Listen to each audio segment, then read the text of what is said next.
Did you know that there is an achievement for defeating World 3 as Mini Mario only, without using any power-ups, Yoshi, or activating any block switches? Just as a reference, this means going all the way from Chocolate Island 1, which is here, to defeating Bowser through the front door, which is here, totalizing a whopping 15 levels of sheer pain and suffering. This also includes not taking any checkpoints, as it counts as a grow-up mushroom. In case you didn't see part 1 and 2, I'll be putting these cards on the screen now in case you want to see, which I suggest by the way. Now let's start with tips about each stage and how to beat this challenge. Chocolate Island 1 is the first stage that has those Genos, which are a pain in the ass. They change directions to chase you and throw fire randomly, so getting used to them will be necessary. Be extra careful in these pipes due to an extra stealthy Geno. Move to the edge, force it to spawn and fall before jumping to the end of the stage. Choco Ghost House is a test of patience, while also testing your ability to control the urge to jump. Jumping without control will get you killed by the Cloud Ghost, and running will make these moving ghosts get you in traps, while also making you fall to the moving hole in the ground. Avoid jumping when on high ground, just walk to fall to the next platform, and, while the Cloud Ghost is still around, do only small jumps to avoid touching his fire. In the second part, lure these cement ghosts this part so that you can jump on them to reach the door to the exit of the stage.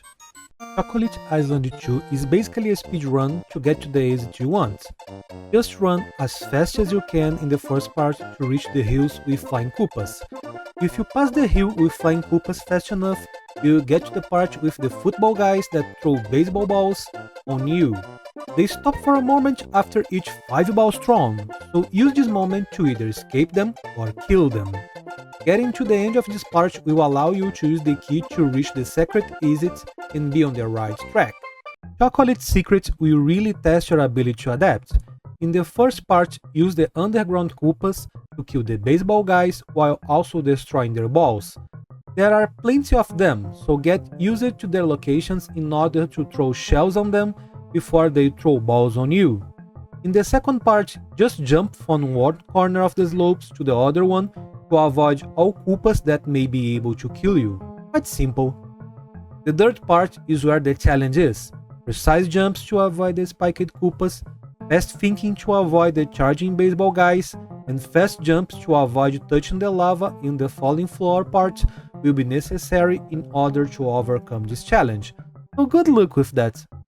Also, don't forget to like and subscribe if you are enjoying the video. Wendy's castle and all the other castles in this challenge are just terrible to deal with. In the chainsaws part with the falling spikes, take your time to go on one part to the other. Rushing things here almost surely will get you killed. In the sun's part, you will be basically required to memorize their position and patterns before moving ahead. So I'll just leave this whole part here so that you can understand the map positioning as a reference. Wendy herself is quite easy, as long as you keep your attention on the 2 fireballs that are moving around. Jump on her 3 times and let's keep going. Sunken Ghost Ship is a really easy stage, probably the easiest one of the run. Be careful with the random ghosts that keep appearing and disappearing and you are good to go. After they stop appearing, just look to the left to make these ghosts get close to each other and stop chasing you while you look at both of them. The only exception to the power-up clause in this challenge is in this map, as it is impossible to get the star while falling. Keep yourself at the center to reach the ball that finishes the stage. Valley of Bowser 1 is a labyrinth and the home of the giant moles. Touching them will kill you, unless you are on top of it, which makes them work as moving giant blocks. Be careful with the charging baseball guys and you'll be good to go. The hardest part of the stage is actually knowing which way to go. Valley of Bowser 2 has 2 exits and both are important, so you'll have to go through it twice. The first part of the map has annoying bats coming from the top of the stage, where they aren't initially visible. Take your time moving forward slowly to avoiding getting caught by surprise by them. In the last part, the one with the giant moles, you can get to the secret exit by waiting at this point to reach the key in the secret passage to reach the Valley Fortress. Do the stage again to reach the normal passage to the Valley Ghost House. The Valley Fortress should be called the Spiked Castle of Doom. Spikes will be everywhere, from the floor, the ceiling, the monsters, and even the walls. The worst part is those ultra tiny windows of time you have to make precise jumps, which will take a considerable amount of time to perfect and to know the math position. Seriously, it's a terrible stage to beat without able to take a single hit of damage. To top it off, you'll have to face 4 Dinos in the boss room. Kill some of them by bumping your head below them as fast as possible before the floor starts falling, so that you have some platforms to jump to. Good luck here, and I really mean it. Do not enter the back door of the Bowser Castle. You need to beat it from the front door to finish this challenge. Now, on to Valley Ghost House.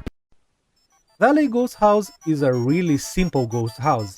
All you have to do in the first part is avoid the green balls. Easy. In the second part, as soon as you hit the pole, run to the right to avoid the star.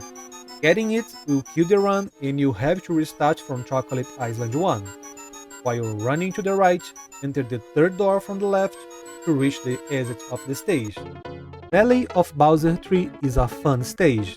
The timer on each platform shows when it's going to fall after you land on it, so be careful.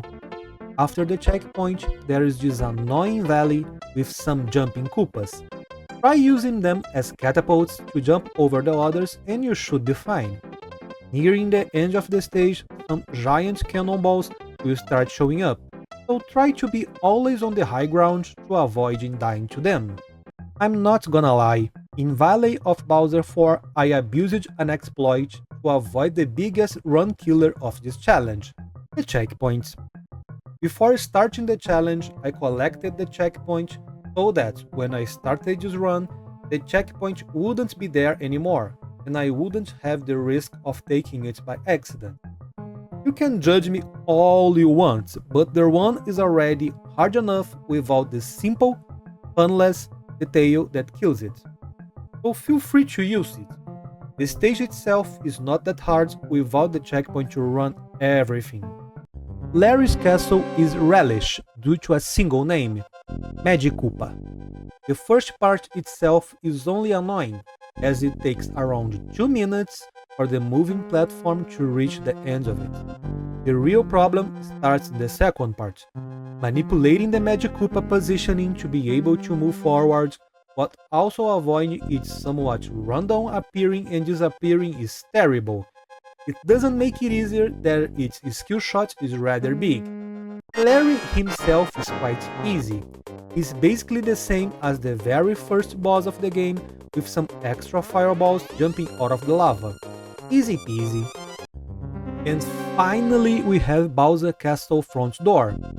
The route we are going to take is door 2, which leads to a room that can be easily passed by getting into the first 2 turtles and moving straight ahead until the end. And then take door 5, which you just need to find the timing to run straight to the end of it without being smashed. The secret I found to it is start running when the third spike from the first pillar leaves the ground, making it almost a 100% chance to pass it. The dark room is also quite simple. Turn on the light by reaching the block and use the toy dinos to kill the ninjas to reach Bowser. You will need to hit Bowser 6 times with toy dinos to defeat it, to a total of 3 phases. In the first phase, Bowser will just fly around delivering toy dinos. Throw them up so that they hit Bowser from above to deal damage. Between each phase, Bowser will throw you some fire. Be on the left edge until it starts, then move to the right when they cross the screen. Jump to the right above the first wave of fire to avoid the second wave of fire. Peach will also show up to give you mushrooms. For the love of God, just avoid it, or you will kill the run. The second phase will make Bowser drop giant balls that will kill you if they touch you. Jump over them without touching Bowser's chip until he throws toy dinos at you again. The third and last phase will have Bowser trying to smash you with its chip. It's very similar to a jumping Koopa, so avoid it until he throws some toy dino and finish him off. And that's it! Congratulations, yay! You defeated the World Tree with a lot of effort, so be proud of yourself. Don't forget to like and subscribe, and see you in the next video. Bye bye!